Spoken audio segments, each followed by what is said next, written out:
कई सौ साल पुरानी है। एक बार दो बहनें जंगल से लकड़ियां काटकर अपने घर की ओर लौट रही होती हैं। तभी एक पेड़ की टहनी पर दो रहस्यमयी और जादुई पक्षी बैठे हुए थे और आपस में बातें करते हैं। अरे अरे, वो देखो, सामने कितनी खूबसूरत लड़कियां आ रही है। सच में ये दोनों तो वाकई में बहुत खूबसूरत है। जितना खूबसूरत ये दोनों बाहर से है, उतना ही सुंदर इनका दिल भी है।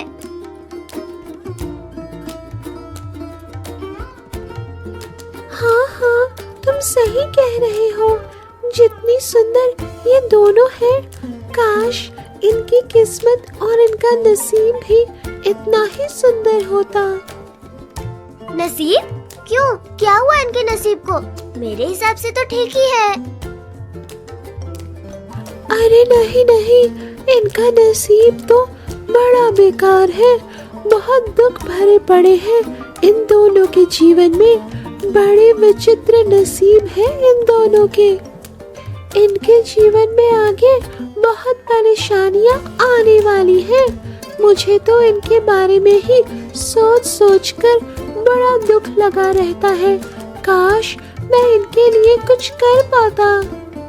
जब वे दोनों पक्षी आपस में बात कर रहे होते हैं, तभी वो दोनों लड़कियां उन पक्षियों के पास चलते हुए पहुंचती हैं, जिसमें से एक लड़की पक्षियों की भाषा जानती थी, जबकि दूसरी नहीं जानती थी। अरे वाह दीदी, देखो कितने सुंदर पक्षी है ये। मैंने तो इतने सुंदर पक्षी आज तक नहीं देखा। काश इन दोनों की भाषा हम समझ सकते। नहीं, मैं इसे नहीं बता सकती कि ये दोनों क्या बातें कर रहे हैं। अरे मुझे तो बता, आखिर इनके नसीब में ऐसा लिखा क्या है? इनमें से एक लड़की की किस्मत में मृत शरीर से विवाह करना लिखा है, वहीं दूसरी की किस्मत में एक भेड़िया से विवाह करना लिखा है। ओहो, अब इन बेचारियों का क्या होगा? जब दोनों पक्षी बातें कर रहे थे, तभी वो दोनों लड़कियां उनकी बातें सुन रही होती है।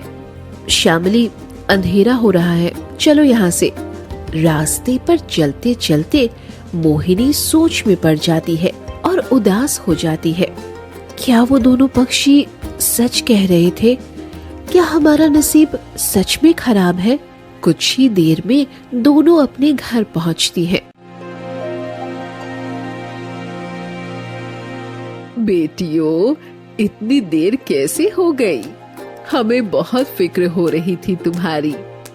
मैं भी बड़ा भागा पिता हूँ अपनी बेटियों का। मेरा शरीर बहुत जल्दी बूढ़ा हो गया। जो काम मुझे करना चाहिए वो मेरी बेटियों को करना पड़ रहा है। न जाने क्या लिखा है मेरी बेटियों के नसीब में। ऐसा मत कहिए पिताजी, आपने भी तो बहुत मेहनत करके हमें बड़ा किया है। अब जब आपका शरीर साथ नहीं दे रहा, तो क्या हम भी आपका साथ छोड़ दें? आप फिक्र मत करो, हमारे नसीब में जो लिखा है वो होकर ही रहेगा। कुछ दिन बीतते हैं और मोहिनी के दिमाग में वो बात असर करने लगती है, जिससे वो बहुत परेशान होती है। ना ठीक से खाती है, ना ठीक से पीती है।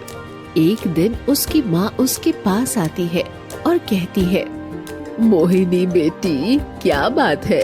कोई परेशानी है क्या तुझे? नहीं माँ, मुझे क्या परेशानी होगी। बेटी, बहुत दिनों से देख रही हूँ, तो ना ठीक से खाना खा रही है, ना ठीक से किसी से बात कर रही है। अपनी हालत तो देख, कितनी कमजोर हो गई है तू। मुझे लग रहा है तू मुझसे कोई बात छिपा रही है। नहीं माँ, ऐसी कोई बात नहीं है। ऐसा कहकर मोहिनी वहाँ से चली जाती है।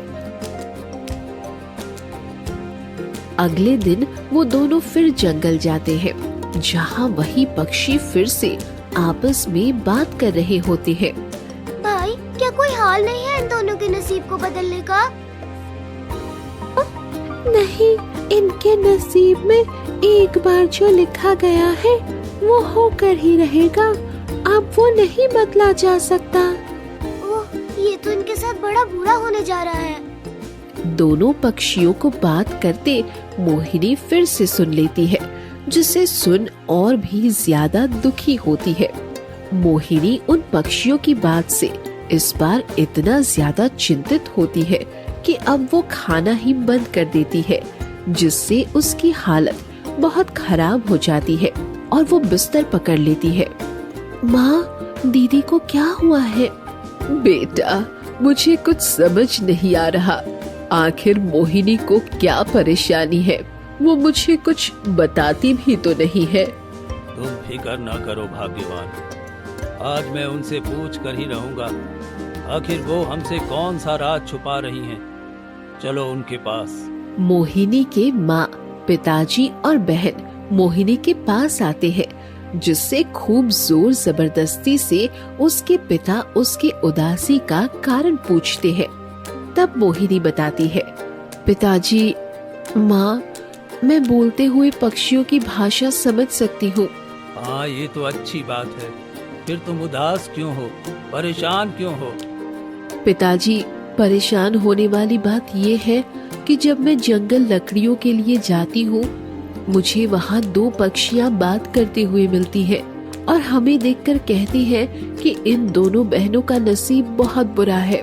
बहुत दुख तकलीफ है हमारे नसीब में। एक काम करो, तुम मुझे कल उन पक्षियों के पास लेकर चलना। मैं भी देखूं आखिर वे कौन से रहस्यमय पक्षी हैं जो तुम दोनों की भविष्यवाणियां कर रहे हैं। जी पिताजी, आप कल मेरे साथ चलना। अगली सुबह चारों जंगल की ओर निकल जाते हैं और उन्हीं 2 पक्षियों के पास पहुंचते हैं। देखो, मैं तुम्हारी भाषा समझ सकती हूँ। तुम दोनों इतने दिनों से जो हम दोनों बहनों के बारे में भविष्यवाणी कर रहे हो, मैं सब सुन चुकी हूँ। तुम दोनों सारी बातें विस्तार से समझाओ कि आखिर क्या होने वाला है हमारी जिंदगी में। अरे वाह, ये तो बहुत अच्छी बात है कि तुम दोनों हमारी भाषा समझ सकते हो। देखो, तुमने जो भी हमारे मुंह से सुना है वो सब सही सुना है। आगे क्या होगा, अच्छा बुरा, वो हमें पता नहीं, लेकिन फिलहाल हमें यही दिख रहा है। हो सकता है आगे बहुत अच्छा हो या हो सकता है आगे बहुत बुरा हो। तुम ज्यादा चिंतित मत हो और भगवान पर छोड़ दो सब। क्या हुआ बेटी, क्या कह रहे हैं ये पक्षी? मोहिनी अपने पिता को सारी बातें विस्तार से बताती है। बेटी, इन पक्षियों की बातों को भूल जा, ये तो कुछ भी कह रहे हैं। नहीं पिताजी, ये सच कह रहे हैं और जो लिखा है ऊपर वाले ने वो होकर ही रहेगा। उसे न आप मिटा सकते हैं और न मैं। चलो अभी घर चलो, तुम बहुत कमजोर हो गई हो, तुम्हें यहाँ ज्यादा देर नहीं रुकना चाहिए। सभी अपने घर की ओर निकल जाते हैं। मोहिनी के माता पिता उसे बहुत समझाते हैं, लेकिन मोहिनी किसी की नहीं सुनती। ठीक है, अगर आप लोगों को लग रहा है कि वो पक्षी ऐसे ही बोल रहे हैं तो ठीक है, हम उस समय का इंतजार करते हैं और देखते हैं कि आखिर क्या होता है। बेटी, तुम आराम करो, कुछ न कुछ उपाय जरूर खोजता हूँ तुम्हारी परेशानी की। ये क्या हो गया जी, हमारी दोनों बेटियों के नसीब सच में बहुत बुरे हैं। मैं एक काम करता हूँ, यहाँ से कुछ कोस दूर एक जंगल है, वहाँ एक बहुत ही सिद्ध बाबा रहते हैं। मैं उन्हीं के पास जाता हूँ और उनसे कुछ उपाय पूछ कर आता हूँ। ठीक है जी। रो मत भाग्यवान, सब सही हो जाएगा। मैं जाकर जल्दी से ही आता हूँ। मोहिनी के पिता उस जंगल में जाते हैं और उन सिद्ध बाबा को अपने साथ लेकर अपने घर आ जाते हैं। मोहिनी, श्यामली, मैं एक बहुत ही जाने माने सिद्ध बाबा को लेकर आया हूँ। चलो, वो तुम्हारे भाग्य के बारे में बताएंगे। मोहिनी और श्यामली को उसके पिताजी उन सिद्ध बाबा के पास लेकर आते हैं और बाबा के पास बिठाते हैं। बाबा आंख बंद करके उन दोनों का भविष्य देखते हैं और कुछ देर बाद आंख खोल कर कहते हैं, जिन पक्षियों ने आप लोग को इनके भविष्य के बारे में बताया है वो बिल्कुल सत्य है, इसमें कोई दो राय नहीं है। बाबा, इसका कोई हल नहीं है क्या? नहीं, इसका कोई हल नहीं है। बाबा, तो फिर हमें इतना बता दीजिए कि ये कब और कैसे होगा। हाँ, मैं ये जरूर बता सकता हूँ। इस महीने के आखिरी तक एक भेड़िया शाम के वक्त आपके दरवाजे पर आएगा। वो कुछ बोलेगा नहीं और कुछ देर बाद जाने लगेगा। तो आप एक काम करना, अपनी बड़ी बेटी से कहना वो उस भेड़िया के पीछे पीछे चली जाए।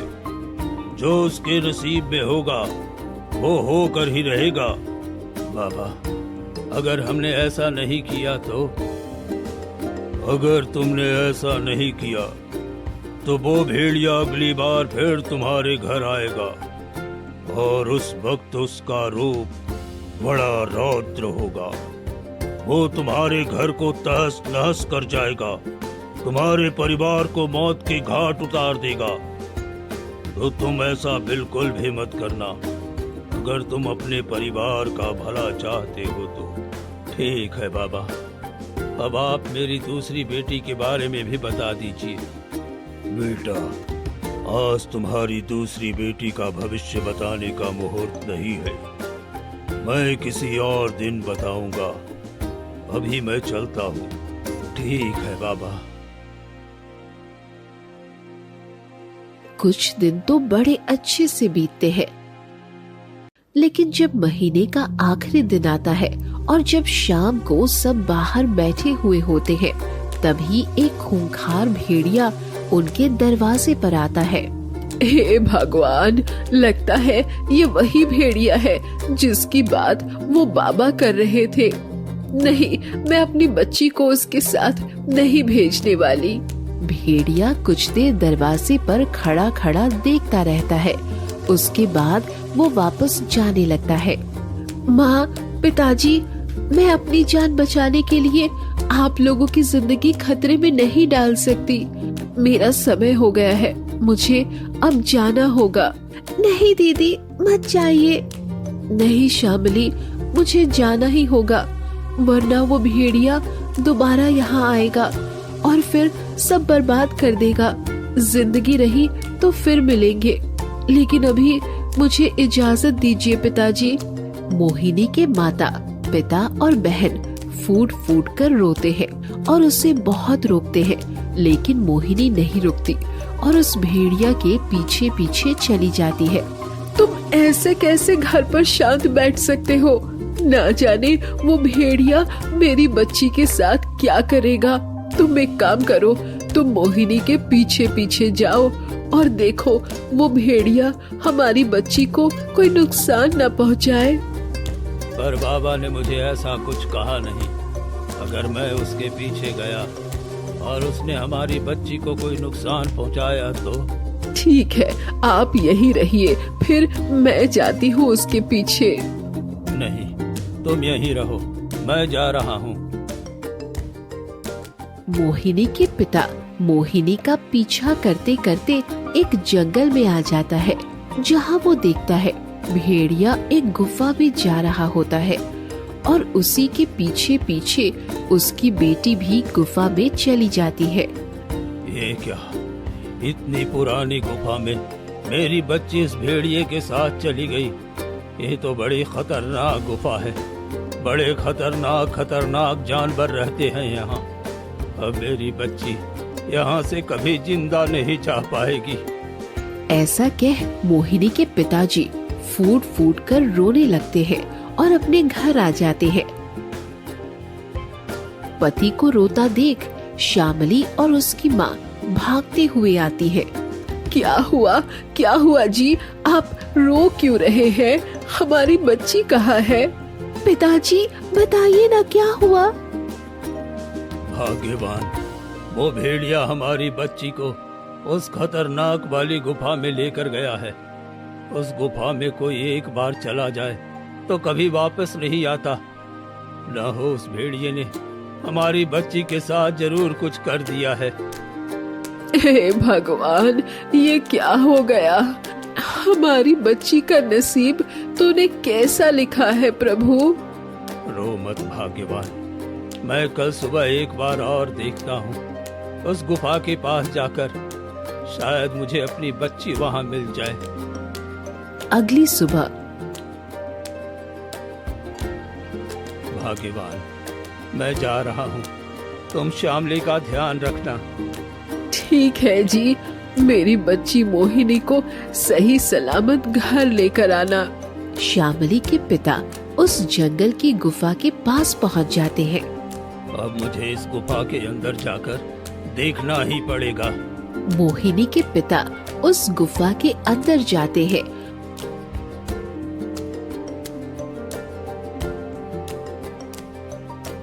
जहां उसे बहुत तेज रोशनी दिखती है।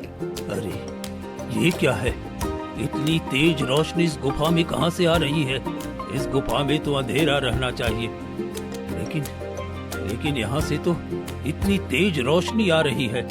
मोहिनी के पिता उस गुफा में आगे बढ़ते जाते हैं, जिससे कुछ दूर चलने पर वो दूसरी दुनिया में पहुंच जाते हैं, जहां एक अलग दुनिया थी, अलग राज्य था और खूब सारे लोग थे। ये मैं कहाँ आ गया? ये तो कोई अलग ही राज्य लग रहा है। कुछ दूर चलने पर वो एक आदमी से पूछता है, भाई ये कौन सा राज्य है? भाई, तुम क्या पहली बार इस राज्य में आए हो? हाँ? तुम्हें इस राज्य के बारे में नहीं पता, जिसकी प्रशंसा दूर दूर तक है? वैसे तुम कहाँ से हो? नहीं भाई, मुझे नहीं पता, क्या आप मुझे बताएंगे? ये पालमपुर राज्य है, यहाँ राजा वीर सिंह राज्य करते हैं। ओह अच्छा, ठीक है भाई, बताने के लिए आपका बहुत बहुत शुक्रिया। मोहिनी के पिता कुछ दूर चले ही थे कि उनकी नजर एक बगदी पर पड़ती है, जिसमें रानी के भेष में मोहिनी बैठी हुई थी। अरे मैं ये क्या देख रहा हूँ? ये तो मेरी बेटी है, पर इसका तो भेष ही बदल गया है। बग्गी जैसे ही उसके पिताजी के पास आती है, मोहिनी उसे रुकवा लेती है और अपने पिता को देखकर बड़ी खुश होती है। पिताजी, आप यहाँ? बेटी, मैं तो तुझे खोजते खोजते यहाँ आया था, पर तुझे इस भेष में देखकर मैं तो चौंक ही गया। बेटी ये सब क्या है? तुझे तो वो भेड़िया इस गुफा में लेकर गया था ना? पिताजी, मुझे कुछ समझ नहीं आया। उन दोनों पक्षियों ने बताया था, उससे तो बिल्कुल ही अलग हुआ। चलिए मैं आपको कुछ दिखाती हूँ। मोहिनी अपने पिता को बग्घी में बिठाती है और एक बहुत बड़े और सुंदर से महल में ले आती है। बेटी, ये तो मुझे किसके महल में ले आई है? पिताजी, आप घबराइए मत, ये महल मेरा ही है। बेटी तू क्या कह रही है? तू तो उस भेड़िए के साथ गई थी ना? मैंने खुद अपनी आंखों से देखा है। हाँ पिताजी, पर अब वो मेरे पति हैं। ये तुम क्या कह रही हो बेटी? एक भेड़िया कैसे तुम्हारा पति हो सकता है? पिताजी, आप जिसे भेड़िया समझ रहे थे, दरअसल वो एक भेड़िया नहीं, एक राजा है। बेटी ये तू क्या कह रही है? पिताजी, जिस तरह उन पक्षियों ने हम दोनों के लिए भविष्यवाणियाँ की है, उसी तरह मेरे पति को भी एक बाबा ने भविष्यवाणी की थी। कैसी भविष्यवाणी बेटी? एक बाबा ने मेरे पति से कहा था कि तुम एक भेड़िए के रूप में जब किसी और दुनिया में जाओगे तो तुम्हें एक लड़की मिलेगी, उसी से तुम्हारा विवाह होगा, जिसके बाद वो इस राज्य की राजकुमारी बनेगी। इसीलिए वो हमारी दुनिया में भेड़िए के रूप में आए थे। बस कुछ ही देर में मेरे पति आने वाले हैं। पिताजी, वो बहुत अच्छे हैं। मैंने कभी सोचा नहीं था मुझे इतना अच्छा पति मिलता। दोनों बाप बेटी बातें ही कर रही होती हैं कि तभी वहाँ मोहिनी का पति आ जाता है। रानी ये कौन है? इनकी शक्ल कुछ जानी पहचानी लग रही है। महाराज, ये मेरे पिताजी हैं। अच्छा, हाँ हाँ, मैंने इन्हें पहचान लिया। आइए आइए बैठिए। रानी ने जलपान कराओ और दूर से आए हैं, इन्हें भोजन भी खिलाओ। नहीं महाराज, अब मैं चलता हूँ। मोहिनी की माँ मेरा इंतजार कर रही होगी, उसे भी तो ये खुशखबरी सुनानी है।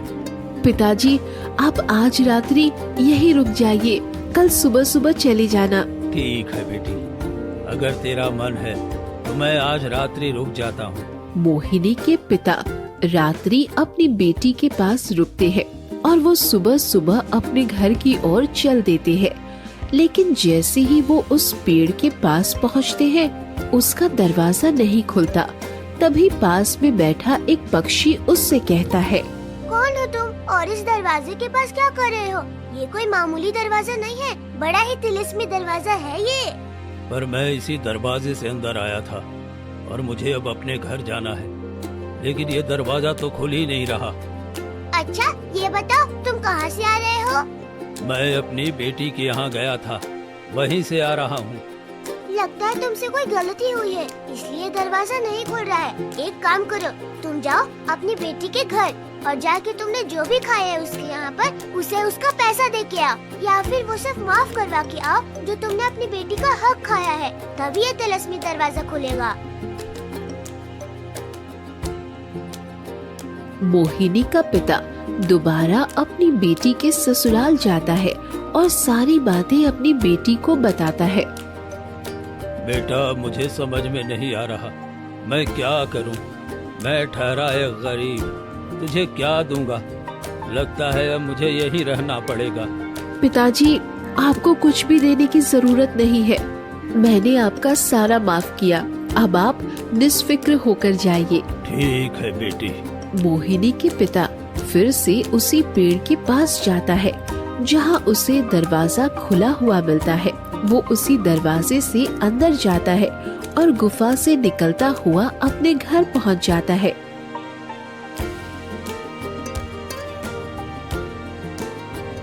कहाँ थे जी आप?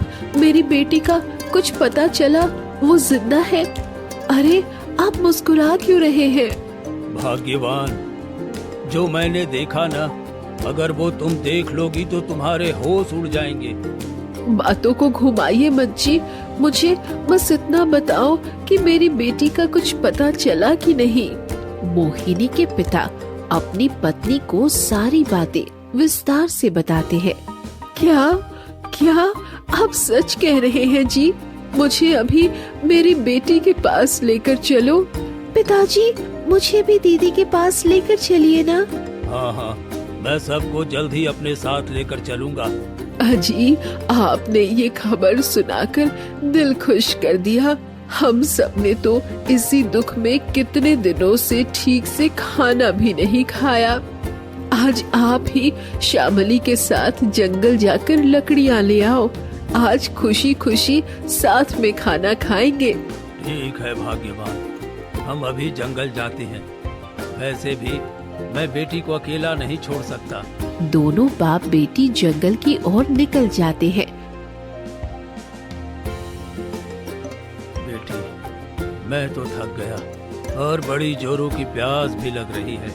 चलते चलते, पिताजी आप उसी पेड़ के नीचे बैठिए, मैं आसपास देखती हूँ, कोई नदी तालाब मिल जाए तो। ठीक है बेटी।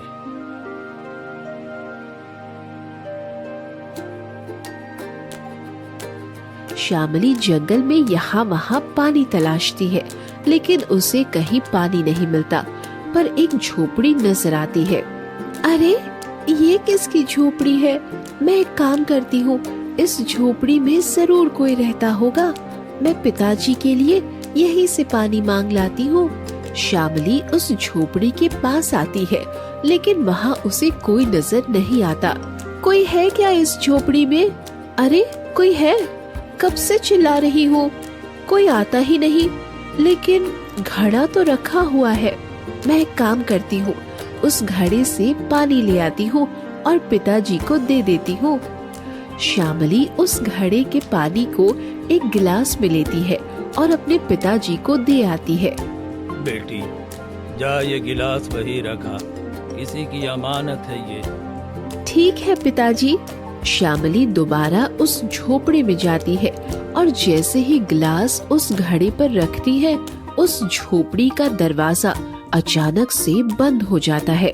पिताजी, पिताजी, बचाइए मुझे, मैं यहाँ फंस गई हूँ पिताजी। अरे, ये तो मेरी बेटी की आवाज है। लगता है मेरी बेटी किसी खतरे में है। मुझे देखना होगा। पिता भागता हुआ झोपड़ी के पास पहुँचता है, जहाँ उसकी बेटी लोहे की सलाखों में कैद रहती है। मुझे नहीं पता पिताजी, मैं तो यहाँ ग्लास रखने आई थी। अब देखो तो यहाँ एक चूल्हा जल रहा है और उस पर कुछ पक रहा है, और पिताजी यहाँ एक मृत शरीर भी पड़ा हुआ है। मुझे बहुत डर लग रहा है पिताजी। बेटी, ये सब क्या हो गया? तुम अंदर कैसे फंस गई? श्यामली के पिता बहुत कोशिश करते हैं, लेकिन वो सलाखें उससे नहीं खुलती।